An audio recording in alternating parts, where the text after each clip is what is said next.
서울 변두리 골목에 작은 미용실이 하나 있습니다. 정순 미용실. 30년 동안 한 자리를 지켜온 이곳의 주인 이정순 씨는 70살입니다. 평생을 가위 하나로 살아왔습니다. 동네 아줌마들의 머리를 손질하며 그들의 기쁨과 슬픔을 함께 나누어 왔습니다. 낡은 간판 아래 작은 문을 열면 세 개의 의자가 나옵니다. 오래된 거울 앞에는 각종 도구들이 가지런히 정리되어 있습니다. 이곳은 정순 씨의 전부였습니다. 생계의 터전이자 인생의 무대였습니다. 정순 씨에게는 자랑스러운 아들이 있었습니다. 김태호. 45살의 평범한 회사원이지만 정순 씨에게는 세상에서 가장 소중한 존재였습니다. 25에 남편을 잃고 혼자 키운 아들이었습니다. 얼마나 많은 밤을 새워가며 키웠는지 모릅니다. 그 아들이 드디어 결혼을 합니다. 신부는 강남에서 뷰티샵을 운영하는 똑똑하고 예쁜 여자였습니다. 오지연. 같은 미용업계에서 일하는 사람이니 정순 씨는 반가웠습니다. 자신의 고생을 이해해 줄 거라고 생각했습니다. 정순 씨는 얼마나 기뻤을까요? 아들의 결혼식을 위해 새 한복도 맞추고 정성스럽게 준비했습니다. 진회색 치마 저고리에 작은 진주 브로치까지 달았습니다. 아들이 부끄러워하지 않도록 최선을 다했습니다. 하지만 결혼식 당날 정순 씨에게는 상상도 못한 일이 벌어집니다. 며느리가 말합니다. 시어머니의 옷차림이 촌스럽다고, 사진 찍을 때 어울리지 않는다고, 그래서 예식 시간만 밖에서 기다려달라고 합니다. 아들은 어떻게 했을까요? 어머니를 지켜줬을까요? 아니면 며느리의 편을 들었을까요? 정순 씨는 그렇게 아들의 결혼식에서 쫓겨났습니다. 평생 정성껏 키운 아들의 결혼식장에서 말입니다. 복도에 홀로 서서 멀리서 들려오는 축가 소리를 들으며 눈물을 참았습니다. 30년간 가위를 잡아온 그 손이 떨렸습니다. 마음이 찢어지는 것 같았습니다. 하지만 이야기는 여기서 끝나지 않습니다. 그 이후의 이야기가 궁금하시다면 구독과 좋아요 버튼을 눌러주세요. 구독은 무료이니 오른쪽 아래에 구독 버튼을 꼭 눌러주세요. 감사합니다. 그럼 오늘의 이야기를 시작하겠습니다. 새벽 5시, 정수는 어김없이 눈을 떴습니다. 알람 시계가 울리기도 전이었습니다. 몸이 기계처럼 움직였습니다. 70살의 나이에도 변하지 않는 습관이었습니다. 찬 바닥에 발을 디디며 작은 한숨을 내쉬었습니다. 무릎이 시큰거렸습니다. 어제 하루 종일 서 있었던 탓이었습니다. 침대에서 일어나 창문을 열었습니다. 새벽 공기가 차갑게 스며들었습니다. 골목길은 아직 조용했습니다. 가로등 불빛만이 어둠을 밝히고 있었습니다. 이런 고요한 시간이 정수는 좋았습니다. 하루를 준비하는 소중한 시간이었습니다.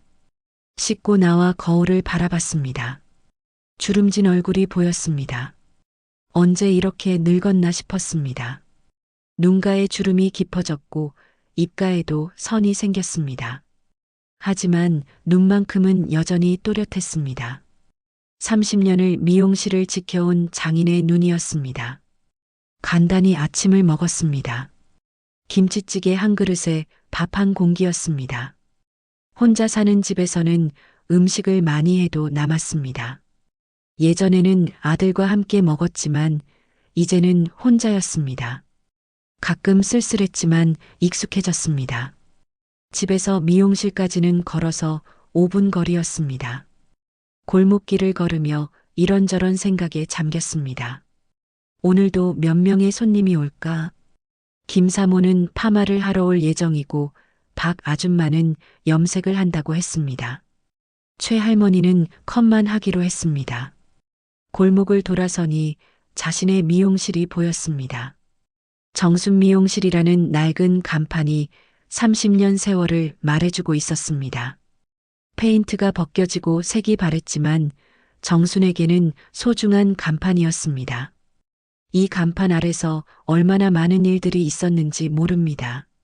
미용실 문을 열었습니다. 30년 된 공간이었지만 늘 깔끔하게 정리되어 있었습니다. 정순의 성격이 그대로 드러나는 곳이었습니다. 거울 앞에 놓인 의자 3개. 낡았지만 반들반들하게 닦여 있었습니다. 손때가 묻어 윤이 났습니다. 선반 위에는 각종 도구들이 가지런히 정리되어 있었습니다. 가위, 빗, 드라이어, 고데기까지 하나하나 정순의 손때가 묻은 도구들이었습니다. 30년간 함께 해온 동반자들이었습니다. 전등을 켜고 하루를 시작했습니다. 먼저 바닥을 쓸었습니다. 어제 남은 머리카락들을 깨끗이 치웠습니다. 거울을 닦고 의자를 정리했습니다. 완벽하게 준비가 끝나야 손님을 맞을 수 있었습니다. 가위를 손에 쥐었습니다. 묵직하면서도 익숙한 무게였습니다. 이 가위로 얼마나 많은 머리를 다듬었을까? 1000명은 넘을 것 같았습니다. 수십 년간 함께한 동반자 같은 존재였습니다. 가위날이 닳아서 몇 번 갈았지만 여전히 날카로웠습니다.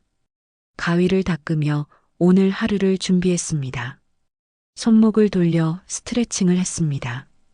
하루 종일 가위를 잡고 있으려면 손목이 아팠습니다. 나이가 들수록 더욱 그랬습니다. 첫 번째 손님이 들어왔습니다. 단골 김사모였습니다. 50대 후반의 넉넉한 체구였습니다. 정순 씨 오늘도 일찍 나왔네요. 그럼요, 김사모님. 어서 앉으세요. 오늘은 파마하시는 거죠? 김사모가 의자에 앉았습니다. 정순은 능숙하게 케이프를 씌웠습니다. 거울을 통해 김사모의 얼굴을 살펴봤습니다. 어떤 스타일이 어울릴지 머릿속으로 그려봤습니다. 얼굴형과 머리 상태를 파악하는 것이 먼저였습니다. 머리가 많이 상했네요. 언제 파마하셨어요? 3달 전쯤이요. 요즘 머리가 너무 눌려 보여서 볼륨 좀 살려주세요. 정수는 김사모의 머리를 만져봤습니다. 굵기와 탄력을 확인했습니다. 30년 경험으로 어떤 파마를 해야 할지 단번에 알 수 있었습니다. 그런데 정순 씨 아들 결혼식이 이번 주말이라며 얼마나 기뻐요. 정순의 얼굴이 환해졌습니다. 아들 이야기만 나오면 늘 그랬습니다. 어머니의 얼굴이 되었습니다. 네, 맞아요. 우리 태호가 좋은 사람 만났어요. 신부가 어떤 분이에요? 강남에서 뷰티샵 한다니까 얼마나 똑똑한지 몰라요. 예쁘기도 하고요. 정수는 며느리 자랑을 시작했습니다. 하지만 속으로는 복잡한 감정이 있었습니다. 그래요. 그럼 며느리가 정순 씨 고생도 알아주겠네요. 같은 업계니까 말이에요. 정수는 잠깐 머뭇거렸습니다. 지난달 상견례가 떠올랐습니다. 예비 며느리 지연과 처음 만났던 날이었습니다. 정수는 며칠 전부터 준비했습니다. 정성껏 음식을 준비했습니다. 아들이 좋아하는 갈비찜도 끓이고 나물도 여러 가지 무쳤습니다. 상견례 당날 지연은 정말 예뻤습니다. 깔끔하고 세련된 모습이었습니다. 브랜드 옷을 입고 명품 가방을 들고 왔습니다. 정순과는 확연히 다른 스타일이었습니다. 정순은 평범한 옷을 입고 있었습니다. 지연은 정순이 내온 음식을 먹으며 칭찬했습니다. 맛있다고 했습니다. 하지만 정순의 손을 보더니 이상한 표정을 지었습니다. 그리고 나중에 태호에게 조용히 말했습니다. 어머니 손이 너무 거칠어 보인다고. 핸드크림을 많이 발라야겠다고. 정수는 그 말을 듣고 상처받았습니다. 30년간 가위와 빗을 잡으며 만들어진 손이었습니다. 생계를 위해 어쩔 수 없었습니다. 그런데 며느리는 그것을 보기 싫어했습니다. 그날 밤 정수는 거울 앞에서 자신의 손을 오래 바라봤습니다. 굳은 살이 박이고 거칠어진 손이었습니다. 주름도 많았습니다. 부끄러운 손이었을까요? 정수는 그렇게 생각하지 않았습니다. 이 손으로 아들을 키웠고 생계를 이어왔습니다. 하지만 며느리 눈에는 보기 싫은 손이었나 봅니다. 정수는 그날부터 핸드크림을 발랐습니다. 손톱도 깎고 정리했습니다. 조금이라도 보기 좋게 만들려고 노력했습니다. 정순 씨 괜찮아요. 김사모의 목소리에 정신을 차렸습니다. 가위질을 멈춰 있었던 것 같습니다. 생각에 빠져 있었던 것입니다. 아, 죄송해요. 잠깐 딴 생각을 했네요. 아들 결혼 준비하느라 정신없죠. 한복은 맞췄어요. 네, 새로 맞췄어요. 진회색으로 단정하게 말이에요. 정수는 며칠 전 한복집에서 있었던 일을 떠올렸습니다. 한복을 맞추러 갔을 때 사장님이 여러 색깔을 보여줬습니다. 화려한 분홍색도 있었고 파란색도 있었습니다. 하지만 정수는 차분한 진회색을 선택했습니다. 너무 튀지 않으면서도 품이 있어 보이는 색이에요. 한복 사장님의 말이었습니다. 정수는 만족했습니다. 거울 앞에서 한복을 입어보니 나름 괜찮아 보였습니다. 70살 어머니로서 손색이 없을 것 같았습니다. 치마 길이도 적당했고 저고리도 잘 맞았습니다. 작은 진주 브로치도 달았습니다. 너무 화려하지 않으면서도 단정한 모습이었습니다. 아들이 부끄러워하지 않을 정도였습니다. 잘 어울릴 거예요. 정순 씨 같은 분은 뭘 입어도 단정해 보여요. 김사모의 칭찬에 정수는 수줍게 웃었습니다. 하지만 마음 한편으로는 걱정이 있었습니다. 며느리가 마음에 들어 할까? 너무 구식은 아닐까? 촌스러워 보이지는 않을까? 이런 생각들이 자꾸만 스쳤습니다. 파마를 시작했습니다. 정수는 능숙하게 머리를 감겼습니다. 로드 굵기를 조절해 자연스러운 웨이브가 나오도록 했습니다. 30년 경험이 손끝에 있었습니다. 김 사모님 파마 끝났어요. 어떠세요? 거울을 보던 김 사모가 만족스러워했습니다. 정순의 솜씨는 늘 믿을만했습니다. 30년간 쌓인 경험과 기술이 있었습니다. 동네에서도 소문이 나 있었습니다. 다음 손님들도 연달아 왔습니다. 박 아줌마는 염색을 했습니다. 새치가 많이 나서 고민이었다고 했습니다. 정수는 자연스러운 갈색으로 염색해줬습니다. 너무 어둡지도 밝지도 않게 조절했습니다. 이웃집 할머니는 컷을 했습니다. 머리가 너무 길어져서 불편하다고 했습니다. 정수는 짧으면서도 스타일리시하게 잘라줬습니다. 나이에 맞으면서도 세련되게 보이도록 했습니다. 정수는 하루 종일 바쁘게 움직였습니다. 손님이 끊이지 않았습니다. 다리가 아팠지만 참았습니다. 이것이 정순의 일상이었습니다. 30년간 변하지 않은 일과였습니다. 하지만 머릿속으로는 계속 결혼식 생각을 했습니다. 내일이면 아들의 결혼식이었습니다. 설렘과 불안이 교차했습니다. 좋은 어머니로 보이고 싶었습니다. 아들이 자랑스러워할 수 있도록 하고 싶었습니다. 저녁 때가 되어서야 마지막 손님을 보냈습니다. 정수는 지친 몸을 의자에 맡겼습니다. 발이 퉁퉁 부었습니다. 하지만 마음은 뿌듯했습니다. 오늘도 손님들을 만족시켰습니다. 미용실 정리를 시작했습니다. 바닥을 쓸고 도구들을 정리했습니다. 거울을 닦고 의자를 제자리에 놓았습니다. 내일을 위한 준비였습니다. 정리를 마치고 집으로 돌아갔습니다. 작은 방 한 칸에서 혼자 살고 있었습니다.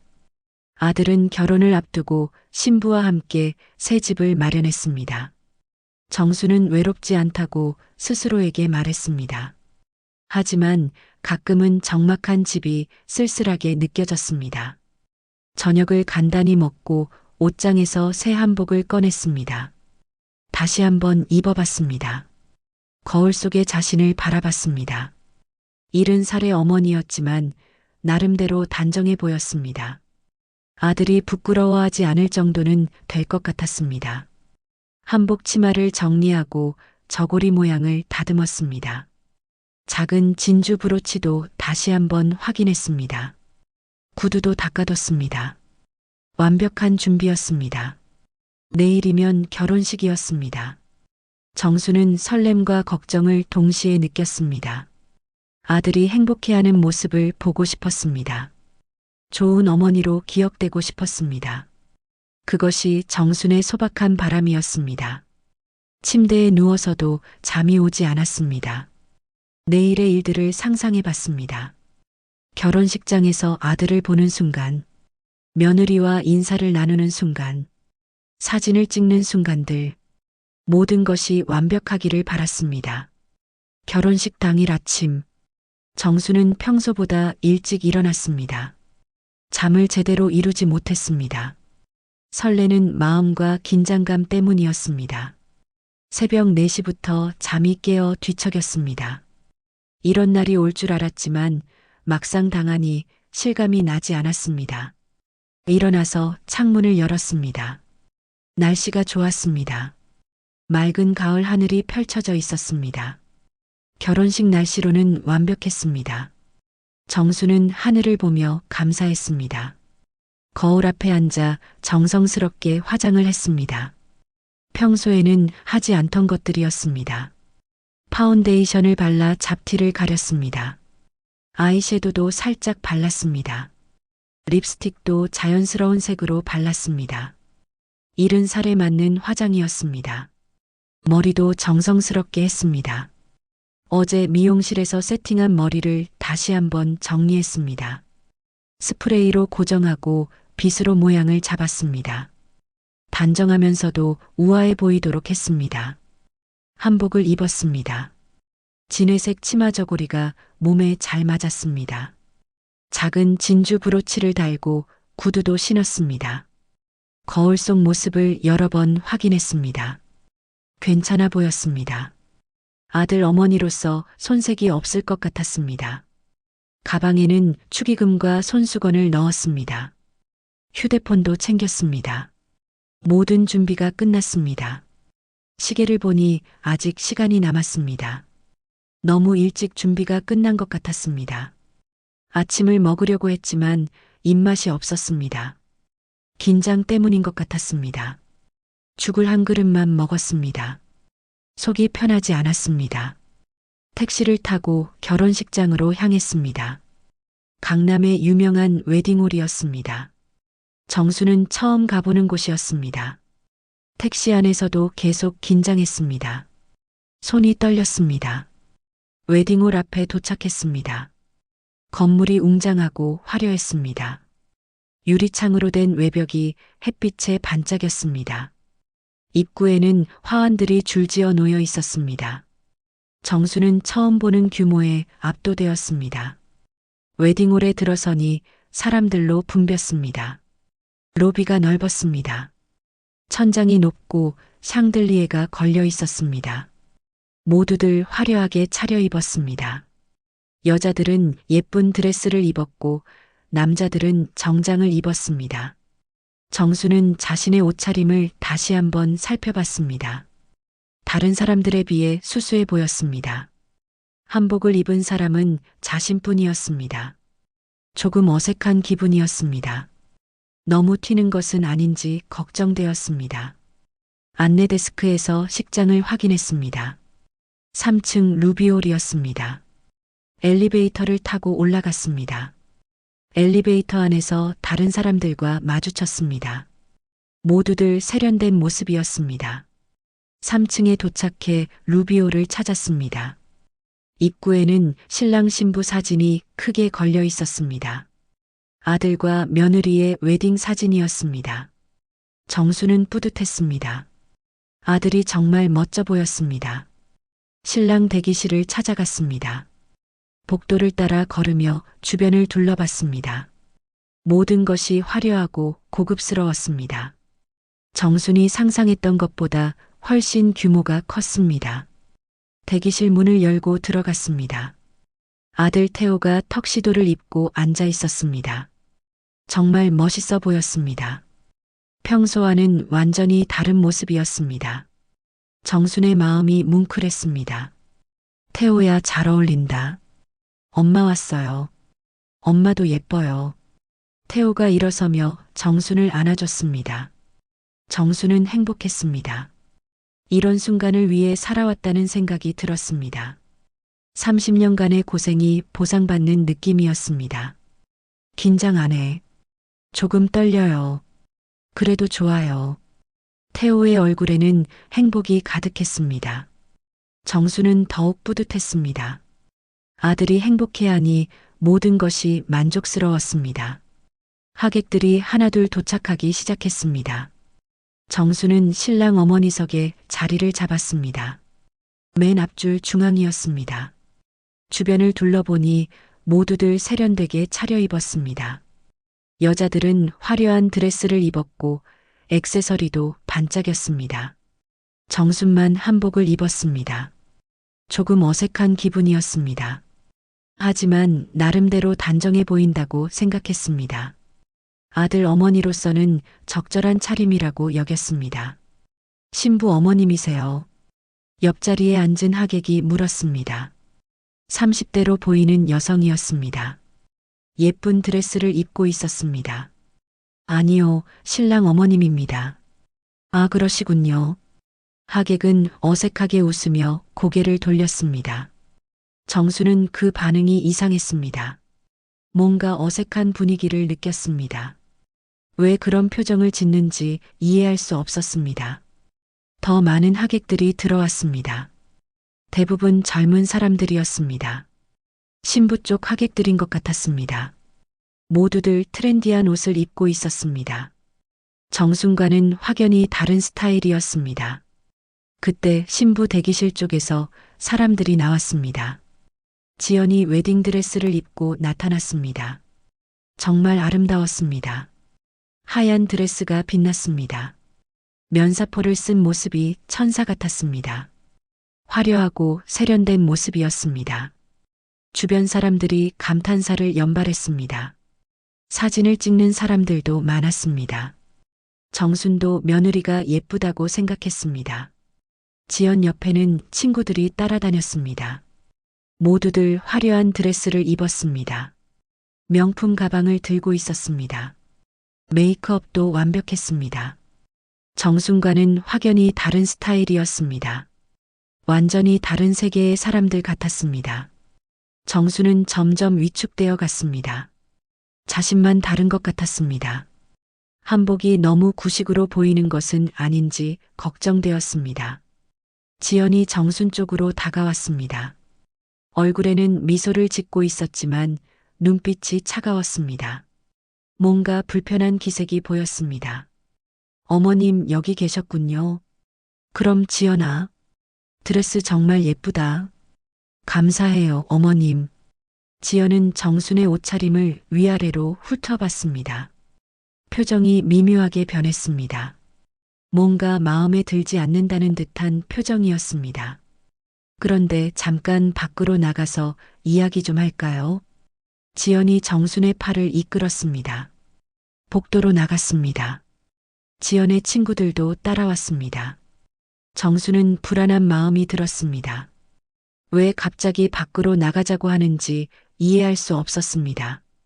복도는 조용했습니다. 다른 하객들은 식장 안에 있었습니다. 지연과 친구들만 있었습니다. 분위기가 무거웠습니다. 어머님, 죄송한데 부탁이 하나 있어요.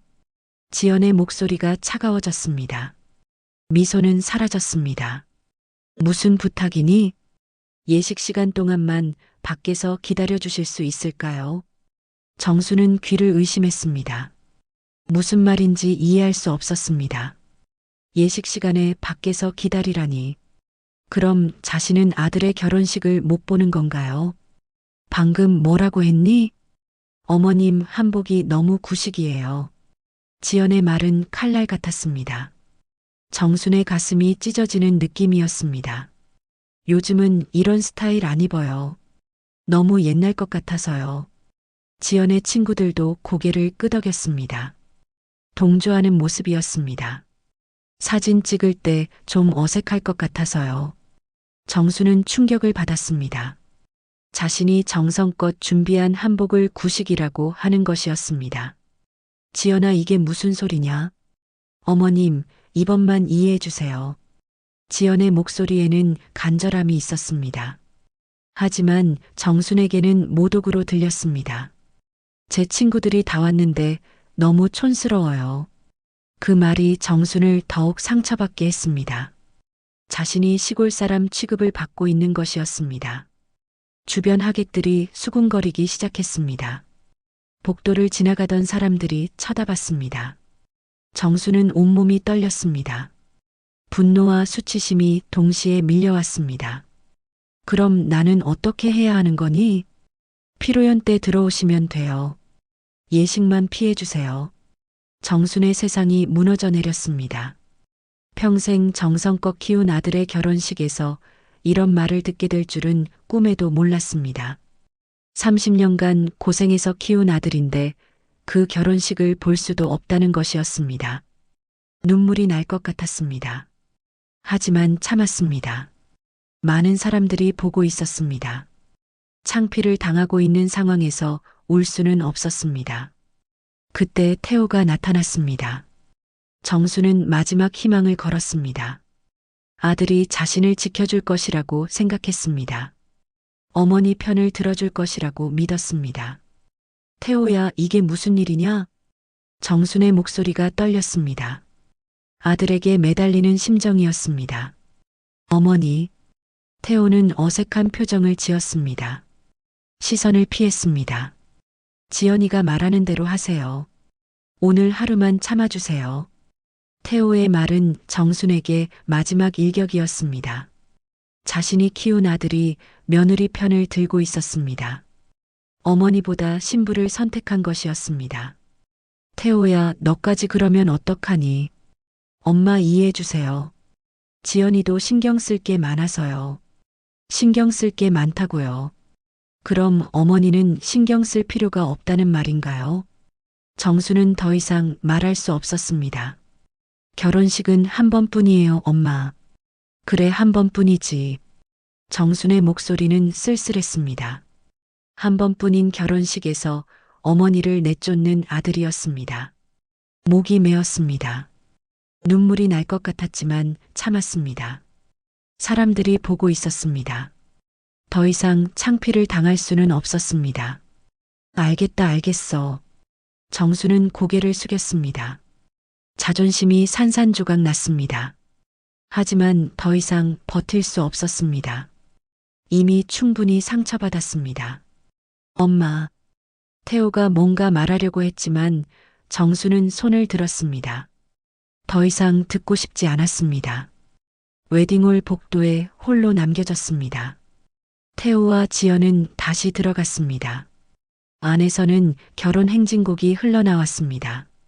하객들의 박수 소리도 들렸습니다. 정수는 벽에 기대어 섰습니다. 다리에 힘이 빠졌습니다. 1시간 동안 그렇게 서 있었습니다. 지나가는 사람들의 시선이 따가웠습니다. 왜 밖에 혼자 서 있는지 궁금해하는 눈빛들이었습니다. 정수는 고개를 숙인 채 견뎠습니다. 안에서 축가 소리가 들려왔습니다.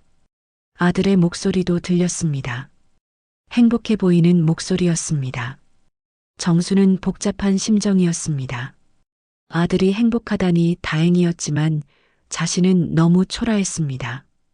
복도에는 의자도 없었습니다. 계속 서 있어야 했습니다. 다리가 아팠지만 참았습니다. 한복 치마가 무거웠습니다. 구두도 발에 맞지 않아 불편했습니다. 예식이 끝나고 피로연이 시작될 때까지 기다렸습니다. 지연이 나와서 들어와도 된다고 했습니다. 하지만 정수는 더 이상 견딜 수 없었습니다. 마음의 상처가 너무 컸습니다.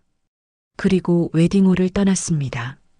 아들의 결혼식을 끝까지 보지 못하고 돌아섰습니다. 평생 잊을 수 없는 상처를 아는 채 말입니다. 택시 안에서 눈물이 터졌습니다. 참고 있던 울음이 한꺼번에 쏟아졌습니다.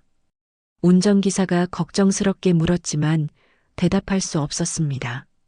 집에 돌아와서도 한복을 벗지 못했습니다. 거울 앞에 앉아 자신을 바라봤습니다. 정성껏 준비한 모습이었는데 구식이라고 했습니다. 30년간 살아온 자신이 부정당한 기분이었습니다. 결혼식 다음 날 일요일, 정수는 침대에서 일어날 수 없었습니다. 온몸이 무거웠습니다. 마치 돌덩이를 짊어진 것 같았습니다. 어제의 일이 꿈이었으면 좋겠다고 생각했습니다.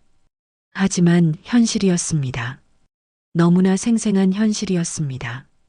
창문으로 들어오는 햇빛도 따갑게 느껴졌습니다.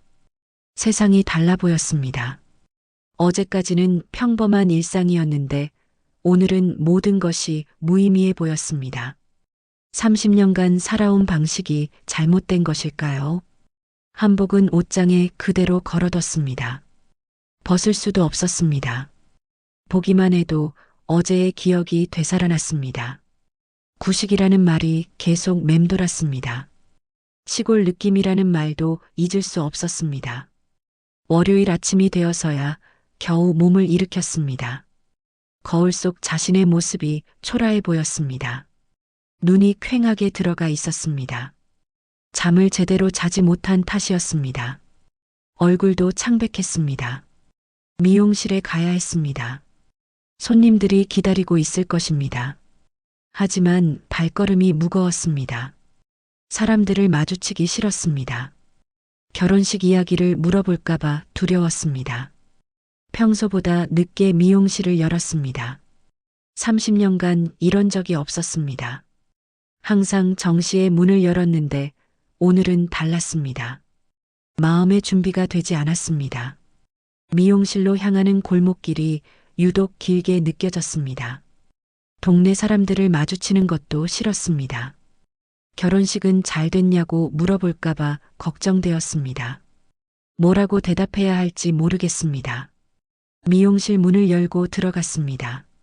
30년간 자신의 보금자리였던 이곳마저 어색하게 느껴졌습니다. 익숙한 공간인데 낯설었습니다. 거울 앞에 앉아 멍하니 자신을 바라봤습니다. 이런 기분은 처음이었습니다. 가위를 손에 들었습니다. 평소처럼 묵직한 느낌이었지만 오늘은 달랐습니다. 손이 떨렸습니다. 마음이 안정되지 않았습니다. 어떻게 손님을 맞아야 할지 막막했습니다. 첫 번째 손님이 들어왔습니다. 김사모였습니다. 토요일에 파마를 한 분이었습니다. 평소보다 늦게 온 것 같았습니다. 정순 씨 오늘 늦게 여셨네요. 네, 죄송해요. 컨디션이 좀 안 좋아서요. 그러게요. 얼굴이 많이 안 좋아 보여요. 김사모는 정순의 상태를 금세 알아챘습니다. 단골 손님이라 더욱 그랬습니다. 결혼식 잘 치렀어요. 정순의 가슴이 철렁했습니다. 예상했던 질문이었습니다. 하지만 대답하기 어려웠습니다. 네, 잘 끝났어요. 거짓말이었습니다. 전혀 잘 끝나지 않았습니다. 오히려 최악이었습니다. 하지만 진실을 말할 수는 없었습니다. 신부가 정말 예뻤을 거예요. 사진 좀 보여줘요. 정수는 대답할 수 없었습니다. 사진을 찍지도 못했습니다. 예식장에 들어가지도 못했으니까요. 피로연도 참석하지 않았습니다. 아, 사진은 나중에 받기로 했어요. 또 거짓말이었습니다. 하지만 진실을 말할 수는 없었습니다. 너무 창피했습니다. 아들 결혼식에서 쫓겨났다고 어떻게 말할 수 있겠습니까? 김사모는 더 이상 묻지 않았습니다. 정순의 표정이 어두운 것을 눈치챘을 것입니다. 정순은 고마웠습니다. 더 이상 캐묻지 않아서 다행이었습니다. 하지만 마음은 더욱 무거워졌습니다. 손님들에게 거짓말을 하고 있는 자신이 초라했습니다. 30년간 정직하게 살아왔는데 오늘은 거짓말쟁이가 된 기분이었습니다. 손님이 끊겼습니다. 평소보다 적었습니다. 정순의 컨디션이 안 좋아 보였기 때문일 것입니다. 손님들도 눈치를 채는 것 같았습니다. 점심시간이 되자 단골 손님 박민수가 들어왔습니다. 방송국에서 PD로 일하는 40살 남자였습니다. 10년 동안 정순 미용실의 단골이었습니다. 바쁜 일상 중에도 한 달에 한 번은 꼭 찾아왔습니다. 민수는 정순을 친어머니처럼 따랐습니다. 어릴 때 할머니가 미용실을 하셨다고 했습니다. 그래서 정순에게 더욱 정이 갔던 것 같습니다. 이모 오늘 컨디션이 안 좋아 보이네요. 민수는 예리했습니다. 정순의 상태를 한눈에 알아봤습니다. 오랜 단골이라 더욱 그랬습니다. 아니야, 괜찮아. 정말요. 얼굴이 많이 어두워 보이는데요. 정수는 대답하지 않았습니다. 가위질에만 집중하려고 했습니다. 하지만 손이 자꾸 떨렸습니다.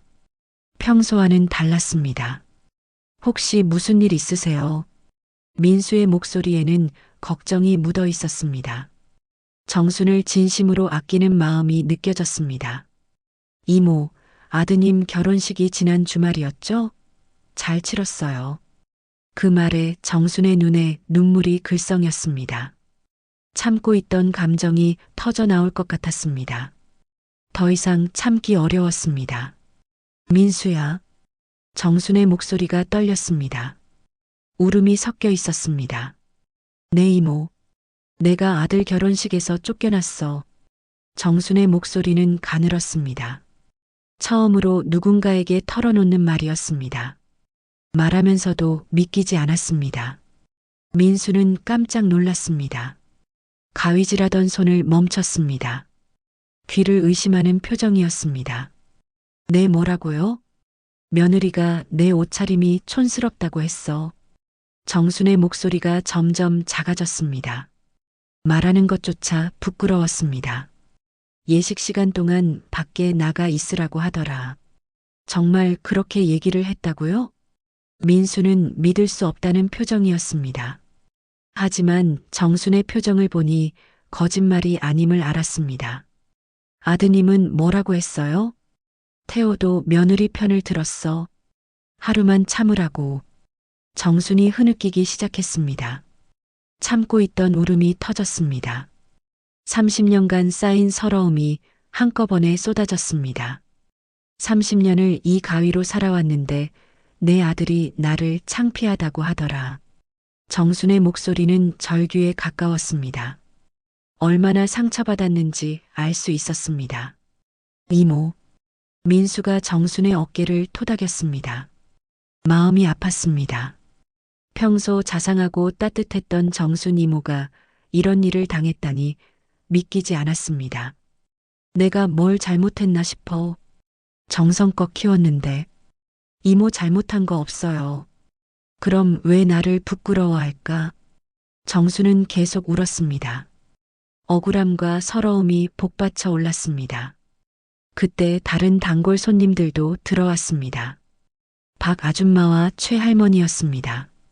정순이 우는 모습을 보고 놀랐습니다. 정순 씨 왜 울어요? 무슨 일이에요? 민수가 상황을 설명했습니다. 정순의 사연을 들은 손님들은 분노했습니다. 그게 말이 돼요. 어떻게 그럴 수가 있어? 아들 키우느라 얼마나 고생했는데. 박 아줌마의 목소리에는 분노가 섞여 있었습니다. 며느리가 너무했네요. 요즘 젊은 것들이 예의가 없어. 최 할머니도 혀를 찼습니다. 정순 씨가 얼마나 정성껏 준비했을 텐데. 사람들의 공감과 위로가 정순에게는 큰 힘이 되었습니다. 혼자가 아니라는 생각이 들었습니다. 자신을 이해해주는 사람들이 있다는 것이 위안이었습니다. 이모, 이런 일을 그냥 넘어가면 안 돼요. 민수가 진지하게 말했습니다. 방송계에서 일하는 사람답게 사회 문제에 민감했습니다. 그냥 잊어버리고 살려고 해. 안 됩니다. 잘못된 건 잘못되었다고 말해야 해요. 민수야, 그만해. 어차피 지나간 일인데 뭘. 정수는 더 이상 이야기하고 싶지 않았습니다. 창피하고 아팠습니다. 다시 생각하고 싶지 않았습니다. 하지만 민수는 다른 생각이었습니다. 이런 이야기를 사람들이 알아야 한다고 생각했습니다. 부모를 이렇게 대하는 것이 잘못되었다는 것을 알려야 한다고 생각했습니다. 이모, 이런 일이 다른 부모님들에게도 일어날 수 있어요. 그래도 창피해서 어떻게 살아? 잘못한 건 이모가 아니라고요. 민수는 계속 정순을 설득했습니다. 하지만 정순은 마음의 문을 닫았습니다. 더 이상 상처받고 싶지 않았습니다. 그날 밤 민수는 방송국에서 늦게까지 남았습니다. 정순 이모의 이야기가 계속 생각났습니다. 이런 일이 방송으로 알려져야 한다고 생각했습니다. 기획서를 쓰기 시작했습니다. 가족의 진정한 의미에 대해 생각해보는 시간이라는 제목을 달았습니다. 정순 이모의 이야기를 중심으로 부모와 자식 간의 관계를 조명하는 내용이었습니다. 하지만 정순 이모의 허락을 받아야 했습니다. 당사자 동의 없이는 방송할 수 없었습니다. 민수는 다시 이모를 설득해야겠다고 생각했습니다. 정순의 이야기는 단순히 한 가정의 문제가 아니었습니다. 우리 사회의 세대 갈등을 보여주는 상징적인 사건이었습니다. 민수는 이 이야기가 많은 사람들에게 경각심을 줄 수 있다고 믿었습니다. 며칠이 지났지만 민수는 정순 이모의 이야기를 잊을 수 없었습니다. 사무실에서 기획회의를 하던 중에도 정순 이모의 눈물 섞인 목소리가 계속 맴돌았습니다. 30년 동안 가위 하나로 살아온 이모가 아들 결혼식에서 당한 모멸감을 생각하면 가슴이 답답했습니다. 민수는 어릴 때부터 할머니 손에서 자랐습니다. 할머니도 작은 미용실을 운영하셨습니다. 그래서 정순 이모를 보면 돌아가신 할머니가 생각났습니다. 굳은 살 박인 손으로 평생 남의 머리를 손질하며 가족을 부양한 여성들의 삶이었습니다. 방송국 복도를 걸으며 민수는 계속 생각했습니다. 이런 일이 정순 이모에게만 일어나는 특별한 사건일까요? 아니었습니다. 요즘 젊은 부부들 사이에서 이런 일들이 비일비재하게 일어나고 있었습니다. 겉모습과 체면을 중시하는 세태가 만들어낸 비극이었습니다. 민수는 방송인으로서 책임감을 느꼈습니다. 10년 동안 정순 미용실을 다니며 이모의 인품을 누구보다 잘 알고 있었습니다. 손님들에게 진심으로 다가가는 모습, 어려운 이웃을 도우는 마음씨, 그리고 아들에 대한 무한한 사랑까지. 그런 이모가 이런 대접을 받아야 할 이유는 전혀 없었습니다. 하지만 동시에 고민도 깊었습니다. 방송으로 내보내면 정순 이모가 더 큰 상처를 받을 수도 있었습니다. 사람들의 관심이 부담스러울 수도 있었습니다. 그렇다고 이대로 묻어두기에는 너무 억울했습니다. 민수는 담당하고 있던 프로그램에 대해 생각해 봤습니다. 우리 이웃의 이야기라는 프로그램이었습니다. 평범한 사람들의 소소한 사연을 다루는 프로그램이었습니다. 시청률은 높지 않았지만 의미 있는 내용들을 담아냈습니다. 시청자들의 반응도 좋았습니다. 진솔한 이야기들이 많은 사람들에게 감동을 줬습니다. 때로는 사회 문제를 제기하기도 했습니다. 정순 이모의 이야기도 이런 프로그램에 적합했습니다. 민수는 기획서를 작성했습니다. 가족의 진정한 의미에 대해 생각해보는 시간이라는 제목을 달았습니다. 정순 이모의 이야기를 중심으로 부모와 자식 간의 관계를 조명하는 내용이었습니다. 현대 사회에서 점점 소홀해지는 효도 정신에 대해서도 다룰 예정이었습니다. 외모와 체면을 중시하는 세태에 대한 비판도 포함했습니다. 정순 이모의 사연이 이 모든 것을 포괄할 수 있었습니다. 부장에게 기획서를 제출했습니다. 부장은 관심을 보였습니다. 평소에도 의미 있는 내용을 다루는 것을 선호했습니다. 재미있는 소재네요. 요즘 이런 일이 많다고 하던데. 네, 실제로 일어난 일이라서 더 생생할 것 같습니다. 하지만 당사자 동의는 받았나요? 아직 말씀드리지 못했습니다. 그럼 먼저 허락을 받아보세요. 동의서도 받아야 하고요. 민수는 다시 정순 이모를 찾아갔습니다. 미용실에는 손님이 없었습니다. 정수는 혼자 앉아 멍하니 있었습니다. 며칠 전보다 더 수척해 보였습니다. 이모 안녕하세요. 민수야. 오늘은 머리 자르러 온 게 아니지. 내 이모한테 말씀드릴 게 있어요. 민수는 조심스럽게 방송 이야기를 꺼냈습니다. 정수는 처음에는 거부했습니다. 예상했던 반응이었습니다. 안 돼, 민수야. 사람들이 다 알게 되잖아. 이모, 이런 일이 다시는 일어나면 안 돼요. 부끄러워서 어떻게 살아? 정순의 걱정을 이해했습니다. 하지만 민수는 포기할 수 없었습니다. 잘못한 건 이모가 아니에요. 사람들이 알아야 해요. 민수는 계속 설득했습니다. 이런 일이 다른 부모들에게도 일어날 수 있다고 했습니다. 정순의 이야기가 경각심을 줄 수 있다고 했습니다. 이모 혼자만의 문제가 아니에요. 우리 사회의 문제입니다. 그래도 창피해. 창피한 건 이모가 아니라 그렇게 한 사람들이에요. 민수의 말에 정순이 조금씩 마음을 열기 시작했습니다. 하지만 여전히 걱정이 많았습니다. 이름이나 얼굴이 나가면 어떡해. 그런 건 절대 안 나가요. 약속드릴게요. 정말 내 목소리만 나가고 가명을 쓸 거예요. 결국 정수는 허락했습니다. 조건이 있었습니다. 자신의 실명과 얼굴은 절대 공개하지 않는 것이었습니다. 미용실 이름도 나가면 안 된다고 했습니다. 민수는 모든 조건을 수락했습니다. 방송 제작이 시작되었습니다.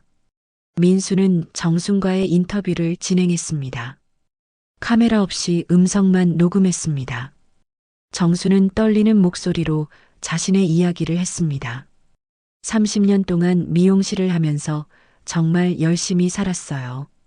정순의 목소리에는 서러움이 묻어 있었습니다. 아들 하나 잘 키우는 게 제 꿈이었어요. 다른 건 바라지도 않았어요. 결혼식 당날은 어떠셨어요? 새 한복도 맞추고 정말 열심히 준비했어요. 정순의 목소리가 떨렸습니다. 그날의 기억이 아직도 생생했습니다. 아들이 부끄러워하지 않게 하려고 최선을 다했어요. 며느리분이 뭐라고 하셨나요? 제 옷이 촌스럽다고 했어요. 구식이라고 했어요. 정수는 잠시 말을 멈췄습니다. 다시 그날의 일을 떠올리니 가슴이 아팠습니다. 사진 찍을 때 어울리지 않는다고 했어요. 시골 느낌이 난다고 했어요. 아드님은 어떻게 하셨어요? 우리 태호도 며느리 편을 들었어요. 정순의 목소리는 더욱 작아졌습니다. 하루만 참으라고 했어요. 지연이도 신경 쓸 게 많다고 했어요. 녹음하는 동안 정수는 몇 번 울었습니다. 민수도 마음이 아팠습니다. 하지만 이 이야기가 꼭 알려져야 한다고 생각했습니다. 복도에서 1시간 동안 서 있었어요. 안에서 들려오는 축가 소리를 듣고 있었어요. 어떤 기분이셨어요? 세상이 무너지는 것 같았어요. 내가 뭘 잘못했나 싶었어요. 인터뷰가 끝난 후 민수는 편집 작업에 들어갔습니다. 정순의 목소리를 변조했습니다. 신혼을 알 수 없도록 했습니다. 배경음악도 넣고 내레이션도 추가했습니다. 방송은 2주 후에 나갔습니다. 저녁 시간 되었습니다. 평소보다 많은 시청자들이 시청했습니다. 제목이 화제를 모았습니다. 70세 미용실 사장 씨는 아들의 결혼식에서 충격적인 경험을 했습니다. 방송이 시작되자 시청자들은 집중했습니다. 정순의 변조된 목소리가 전파를 탔습니다. 평생 가위 하나로 살아왔는데 제 아들이 저를 창피하다고 하더라고요. 시청자들의 반응은 즉각적이었습니다. 방송국 전화가 빗발쳤습니다. 대부분 분노하는 내용이었습니다. 어떻게 그럴 수 있어요? 말이 안 돼요. 진짜 화가 나네요. 부모를 뭘로 보는 거예요? 저 며느리 정말 양심이 없네요. 시청자 게시판에도 댓글이 쏟아졌습니다. 대부분 정순을 동정하고 아들 부부를 비난하는 내용이었습니다. 평생 고생한 부모를 이렇게 대하다니. 저런 며느리는 처음 봐요. 아들도 문제예요. 어머니를 지켜야죠. 소셜미디어에서도 화제가 되었습니다. 해시태그 미용실 이모님이 실시간 검색어에 올랐습니다. 사람들은 분노했습니다. 트위터에는 관련 글들이 쏟아졌습니다. 젊은 세대들도 며느리를 비난했습니다. 예상과 달리 세대를 넘나드는 공감을 얻었습니다. 이건 세대 차이 문제가 아니라 인성 문제다. 부모님께 이럴 수는 없지. 저 며느리 진짜 개념 없네. 방송이 끝난 후에도 여파는 계속되었습니다. 다른 방송사에서도 관련 기사를 내보냈습니다. 신문에도 실렸습니다. 사회적 이슈가 되었습니다. 전문가들의 분석도 나왔습니다. 가족 상담사는 부모 자식 간의 소통 부재를 지적했습니다. 사회학자는 외모 지상주의의 문제를 제기했습니다. 하지만 정작 정수는 이 모든 소동을 모르고 있었습니다. 평소처럼 미용실에서 일하고 있었습니다. 인터넷도 잘하지 못했고 TV도 잘 보지 않았습니다. 손님들이 가끔 이상한 눈빛으로 쳐다보는 것 같았지만 신경 쓰지 않았습니다. 왜 그런지 이유를 몰랐습니다. 민수는 걱정했습니다. 반응이 생각보다 커서 정순 이모가 힘들어할까봐 걱정되었습니다. 하지만 이미 방송이 나간 후였습니다. 태호와 지연은 직장에서 괴로웠습니다. 동료들이 수군거렸습니다. 혹시 자신들 이야기인 것 같다고 했습니다. 둘 다 부인했지만 확신은 없었습니다. 혹시 우리 얘기 아닐까? 지연이 걱정스럽게 말했습니다. 설마 그럴 리가. 이런 일이 우리만 있는 게 아니야. 태호는 애써 부인했지만 불안했습니다. 방송 내용이 너무나 자신들의 상황과 일치했습니다. 소셜미디어를 확인해 보니 더욱 확실해졌습니다. 정순의 이야기가 전국적으로 화제가 되고 있었습니다. 사람들은 분노했고 비난했습니다. 댓글들을 읽어보니 가슴이 철렁했습니다. 저런 며느리는 진짜 개념 없다. 아들도 마찬가지다. 어머니를 배신한 거다. 평생 후회할 일을 했네. 태호는 지연과 심각한 대화를 나눴습니다. 이런 일이 이렇게 커질 줄은 몰랐다고 했습니다. 지연도 후회하기 시작했습니다. 우리가 너무했나? 지금 와서 그런 소리 하면 어떡해. 그래도 어머님이 너무 불쌍해. 방송의 파급력은 생각보다 컸습니다. 정순의 이야기는 많은 사람들에게 큰 충격을 줬습니다. 부모와 자식의 관계에 대해 다시 생각하게 만들었습니다. 외모 지상주의와 체면, 문화에 대한 비판도 나왔습니다. 진정한 가족의 의미가 무엇인지 묻는 목소리들이 높아졌습니다. 하지만 정수는 여전히 모든 상황을 모른 채 평범한 일상을 보내고 있었습니다. 곧 큰 변화가 찾아올 줄도 모르고 말입니다. 방송이 나간 지 사흘이 지났습니다. 정수는 여전히 모든 상황을 모르고 있었습니다. 평소처럼 미용실을 열고 손님들을 맞았습니다. 하지만 뭔가 이상했습니다. 사람들이 자신을 보는 눈빛이 달랐습니다. 동네 사람들이 정순을 보며 수군거렸습니다. 안쓰럽다는 표정이었습니다. 하지만 정순은 이유를 몰랐습니다. 왜 사람들이 그런 표정을 짓는지 이해할 수 없었습니다. 미용실 손님들도 마찬가지였습니다. 평소보다 더 친절했습니다. 위로하는 듯한 말들을 했습니다. 정수는 이상하다고 생각했지만 깊이 생각하지 않았습니다. 정순 씨 요즘 어떠세요? 김사모가 조심스럽게 물었습니다. 평소와는 다른 톤이었습니다. 그냥 그렇지 뭐. 김사모님은 어떠세요? 혹시 방송 보셨어요? 무슨 방송요? 김사모는 더 이상 말하지 않았습니다. 정순이 모르는 것 같다는 생각이 들었습니다. 굳이 상처를 주고 싶지 않았습니다. 점심시간이 되자 미용실이 조용해졌습니다. 정수는 혼자 간단히 식사를 했습니다. 김밥과 우유였습니다. 요즘 입맛이 없어서 많이 먹지 못했습니다. 그때 미용실 문이 열렸습니다. 정순이 고개를 들어보니 태우와 지연이었습니다. 둘 다 얼굴이 창백했습니다. 눈가가 빨갛게 부어 있었습니다. 울어서 그런 것 같았습니다. 어머, 너희가 왜 여기에? 정수는 놀랐습니다. 결혼식 이후 처음 보는 것이었습니다. 연락도 없었는데 갑자기 나타났습니다. 엄마. 태호의 목소리가 떨렸습니다.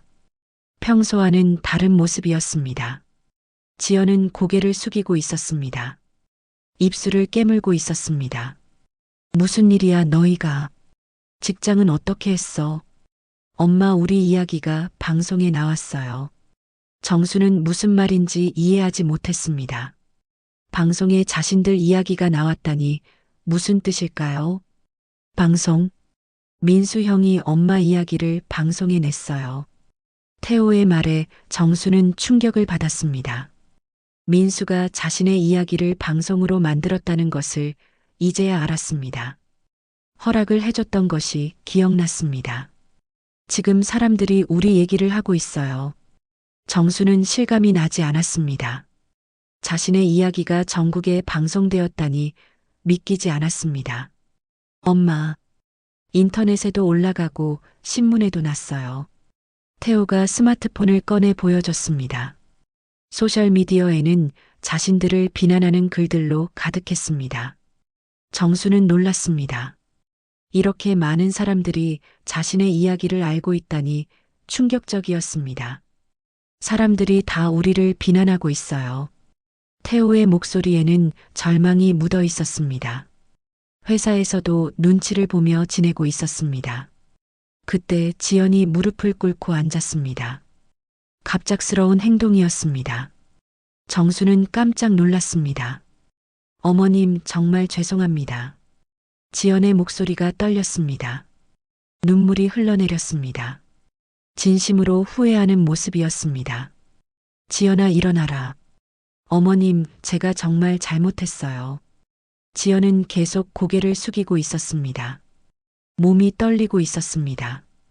방송 듣고 나서야 깨달았어요. 제가 얼마나 나쁜 짓을 했는지. 지연의 목소리에는 절규가 섞여 있었습니다. 며칠간 자책하며 지낸 것 같았습니다. 어머님이 얼마나 정성껏 준비하셨는지 몰랐어요. 어머님의 마음을 전혀 이해하지 못했어요. 지연은 계속 사과했습니다. 진심이 담긴 사과였습니다.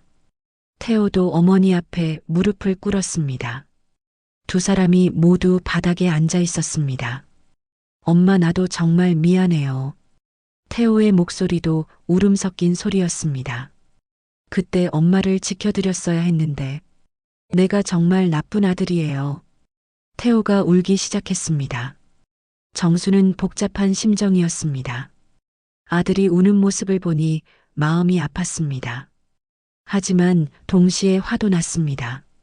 이제 와서 미안하다고 하는 거야? 정순의 목소리는 차갑했습니다. 감정이 완전히 식어 있었습니다. 엄마 정말 미안해요. 사람들이 욕하니까 미안한 거지 진심으로 미안한 건 아니잖아. 정순의 말은 날카로웠습니다. 핵심을 찔렀습니다. 그게 아니에요, 엄마. 정말 잘못했다고 생각해요. 그럼 뭐야? 그때는 왜 그랬어? 태호는 대답할 수 없었습니다. 변명의 여지가 없었습니다. 정수는 일어서서 태호와 지연을 내려다봤습니다. 한동안 침묵이 흘렀습니다. 너희는 내가 창피했잖아. 정순의 목소리에는 서러움이 묻어 있었습니다. 내 옷이 촌스럽다고 했잖아. 시골 느낌이 난다고 했잖아. 어머님 정말 잘못 생각했어요. 지연이 울며 말했습니다. 어머님이 얼마나 정성껏 준비하셨는지 몰랐어요. 정말 죄송해요. 지연아, 넌 내가 미용실 하는 게 부끄러웠지? 정순의 목소리가 점점 커졌습니다. 참고 있던 감정이 터져 나왔습니다. 이 손으로 지난 30년 동안 우리 아들을 키웠다. 근데 내 아들이 나를 부끄러워하더라. 엄마 정말 미안해요. 태호와 지연은 더 이상 말할 수 없었습니다. 정순의 분노가 느껴졌습니다. 정순은 가위를 들어 올렸습니다. 떨리는 손으로 말했습니다. 너희들 꼴을 봐라. 정순이 가위질을 신용했습니다. 머리는 내가 다듬어 줄 수 있어. 잘못 자른 것도 다시 자라면 괜찮아지니깐. 잠시 침묵이 흘렀습니다. 가위 소리만 들렸습니다. 하지만 마음의 상처는 내가 다듬어 줄 수 없어. 정순의 말은 차갑고 단호했습니다. 깊은 상처를 드러내는 말이었습니다. 태호와 지연은 더 이상 말하지 못했습니다. 정순의 마음이 얼마나 아픈지 알 수 있었습니다. 이제 됐다. 그냥 각자 살자. 정순은 가위를 내려놓았습니다. 더 이상 할 말이 없었습니다. 마음의 문을 단단히 닫아버렸습니다. 태호와 지연은 한참을 그 자리에 무릎 꿇고 있었습니다. 정순은 등을 돌리고 창밖을 바라봤습니다. 30년간 지켜온 이 골목길이 보였습니다. 변하지 않는 일상이 있었습니다. 하지만 자신의 마음만은 영원히 변해버린 것 같았습니다. 어머님, 지연이 마지막으로 불렀습니다. 하지만 정수는 돌아보지 않았습니다. 태호와 지연은 결국 일어서서 미용실을 나갔습니다. 문이 닫히는 소리가 유독 크게 들렸습니다. 그 후로 태호와 지연은 몇 번 더 찾아왔습니다. 매번 사과했습니다. 용돈도 가져왔고 선물도 가져왔습니다. 용서를 빌었습니다. 정순도 결국 마음을 열었습니다. 아들이고 며느리였으니까요. 하지만 예전과는 달랐습니다. 명절에 만나고 안부도 물었지만 어색했습니다. 대화도 어색했습니다. 그 사이에는 보이지 않는 벽이 있었습니다. 한번 금이 간 그릇을 아무리 잘 붙여도 금이 가듯이 말입니다. 태호는 어머니에게 더 잘하려고 노력했습니다. 자주 찾아오고 안부를 물었습니다. 지연도 마찬가지였습니다. 예전보다 더 정성스럽게 대했습니다. 하지만 정순의 마음은 쉽게 열리지 않았습니다. 방송의 여파로 미용실에는 더 많은 손님들이 왔습니다. 정순을 응원하는 사람들이었습니다. 멀리서 찾아오는 손님들도 있었습니다. 하지만 정순은 그저 묵묵히 가위질을 계속했습니다. 어떤 상처는 시간이 지나도 아물지 않습니다. 특히 가장 사랑하는 사람에게 받은 상처는 더욱 그렇습니다. 정순은 그것을 너무 잘 알고 있었습니다. 6개월이 지나고 1년이 지났습니다. 태호는 첫 아이를 가졌다는 소식을 전했습니다. 정순은 기뻤습니다. 손자를 만날 수 있다는 것이 기뻤습니다. 하지만 마음 한편에는 여전히 서운함이 남아 있었습니다. 오늘도 정순은 미용실에서 가위를 잡습니다. 손님들의 머리를 정성스럽게 다듬으면서 그들의 이야기를 들어줍니다. 30년간 해온 일을 계속하고 있습니다. 변한 것은 마음뿐입니다. 사람의 머리카락은 다시 자라지만 상처받은 마음은 쉽게 아물지 않는다는 것을 70살의 정수는 이제 너무나 잘 알고 있습니다. 가족이라는 이름으로 주고받는 상처가 때로는 가장 깊고 오래갑니다. 사랑하기 때문에 더 아픈 상처들이 있습니다. 정순의 이야기는 우리 모두에게 묻고 있습니다. 진정한 가족의 의미가 무엇인지, 진정한 사랑이 무엇인지 말입니다. 겉모습보다 마음이 중요하다는 것을, 체면보다 진심이 소중하다는 것을, 그리고 한번 상처받은 마음을 치유하는 데는 오랜 시간이 걸린다는 것을 정순의 이야기는 우리에게 일깨워줍니다. 30년간 가위 하나로 살아온 여인의 이야기. 그 속에는 우리 모두의 어머니와 아버지의 모습이 있습니다.